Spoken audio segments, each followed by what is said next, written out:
মানে বোধগম্য হোৱা জ্ঞান, সংখ্যাৰ জ্ঞান এইখিনি যাতে সঠিকভাৱে দিব পৰা যায়।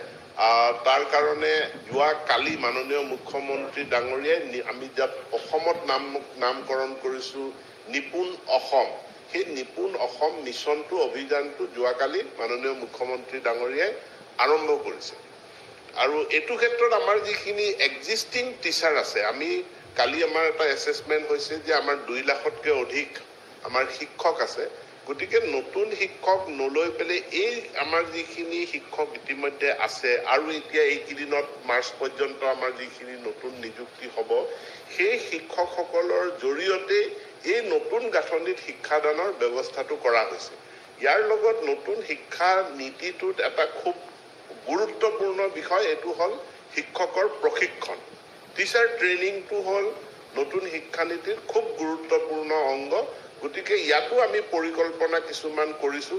এটা প্ৰাক প্ৰাথমিক শিক্ষকসকলৰ প্ৰশিক্ষণৰ কাৰণে বিশেষ ব্যৱস্থা গ্ৰহণ কৰা আৰু এটা কণ্টিনিউৱাছ এডুকেশ্যন। আৰু ইয়াত এইকেইদিনৰ ভিতৰতে আমি খুব কম সময়ৰ ভিতৰত আমি ৰাইজৰ বাবে মুকলি কৰি দিম যে বিজ্ঞান আৰু অংক গণিতৰ শিক্ষকসকলৰ বিশেষ প্ৰশিক্ষণ, বিশেষ ট্ৰেইনিং তাৰো এটা ব্যৱস্থা কৰিছোঁ। গতিকে নতুন শিক্ষানীতিৰ প্ৰৱৰ্তনটো আমাৰ আৰম্ভ আমি কৰিলোঁ, এটা কিক অফ কৰিছোঁ।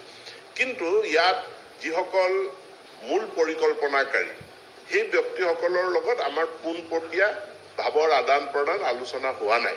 আৰু সেইটো আমি ভাৰতবৰ্ষৰ ক্ষেত্ৰতে যথেষ্ট পায়নিয়াৰিং এটা ষ্টেপ এই নৰ্থ ইষ্ট এডুকেশ্যন কনক্লেভখন, য'ত UGCৰ চেয়াৰমেন ডাঙৰীয়া আহিব, AICTৰ মানুহ আহিব, বিভিন্ন শিক্ষাবিদসকল আহিব, ইউনিভাৰ্চিটিৰ বহুকেইজন ভাইচ চেঞ্চেলৰ আহিব। আমি তেওঁলোকৰ লগত আলোচনা কৰিব বিচাৰিছোঁ আৰু তেওঁলোকৰ লগত মুখামুখি কৰাই দিব বিচাৰিছোঁ।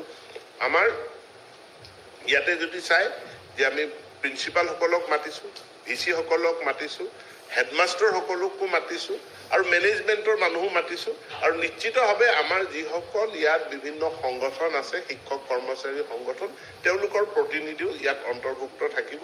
আৰু বৰ্তমান সময়ত আমি এই সংস্থাসমূহৰ পৰা যথেষ্ট আমি সহযোগিতা পাই আহিছোঁ আৰু তেওঁ সকলোৰে সহযোগিতাত আমি স্মুথলি এইটো কেৰি কৰিব, নিউ এডুকেশ্যন পলিচিটো কেৰি কৰিব পাৰিম বুলি আমি ভাবিছোঁ। আৰু উত্তৰ পূৰ্বাঞ্চল ভিত্তিকভাৱে এইকাৰণে পাতিছোঁ, ইয়াৰ 2টা কাৰণ আছে উত্তৰ পূৰ্বাঞ্চল হিচাপে পতাৰ কাৰণে। 1 নম্বৰ কাৰণটো হ'ল উত্তৰ পূৰ্বাঞ্চলৰ আটাইতকৈ ডাঙৰ ৰাজ্য হিচাপে আমাৰ এটা অভিভাৱকত্বৰ দায়িত্ব আছে, আমাৰ এটা নেতৃত্ব দিয়াৰ এটা ৰেছপনচিবিলিটি আছে। 2 নম্বৰ, আমি আমাৰ শিক্ষানুষ্ঠানবিলাকত চালে দেখা পাম যে যথেষ্ট সংখ্যক ছাত্ৰ ছাত্ৰী আমাৰ উত্তৰ পূৰ্বাঞ্চলৰ ৰাজ্যসমূহৰ পৰা অসমত পঢ়িবলৈ আহে। এতেকে তেওঁলোককো লগত লৈ একেলগে নৰ্থ ইষ্ট হিচাপে যাতে আমি নিউ এডুকেশ্যন পলিচিটো পুছ ফৰৱাৰ্ড কৰিব পাৰোঁ, তাৰ কাৰণে